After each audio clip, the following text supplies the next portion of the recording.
한편 김대기 대통령 비서실장이 어제 처음으로 짧은 기자간담회를 가졌는데 이 자리에서 경찰국 신설에 반대한 전국 서장회의는 부적절한 행위라고 비판했습니다. 대통령실은 또 대우조선 하청 노사 협상이 타결됐더라도 손해배상 청구는 당연히 해야 할 일이라고 밝혔습니다.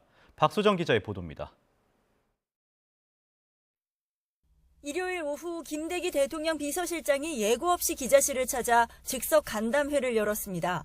전국 경찰서장 회의를 주도한 서장 징계에 반발이 커지는 데 대한 질문이 나오자 김 비서실장은 공무원이었던 자신의 경험으로 봐서 부적절한 행위라 생각한다고 말했습니다. 이어 대한민국에는 부처보다 힘이 센 청이 셋이 있는데 검찰청, 경찰청, 국세청이라며 검찰청은 법무부 검찰국, 국세청은 기재부 세제실이 있지만 경찰청만 상위 관할 기능이 없다고 설명했습니다. 그 기능을 하던 민정수석실이 없어진 만큼 경찰의 견제와 균형이 필요하지 않으냐고도 했습니다. 다만 대통령이 나설 사항은 아닌 것 같다면서 기강에 관한 문제도 있으니 국무조정실에서 조정해야 할 사안이라고 했습니다.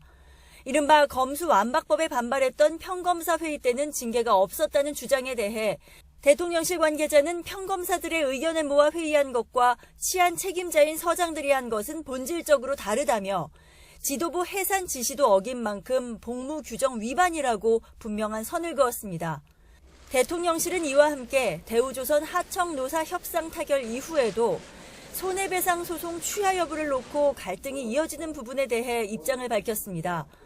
노조가 소송 문제를 미결이라고 한 건 사실과 다르다며 대우조선과 원청회사가 막대한 피해를 입은 만큼 하청 노조에 손해배상을 청구하는 건 당연하다고 강조했습니다.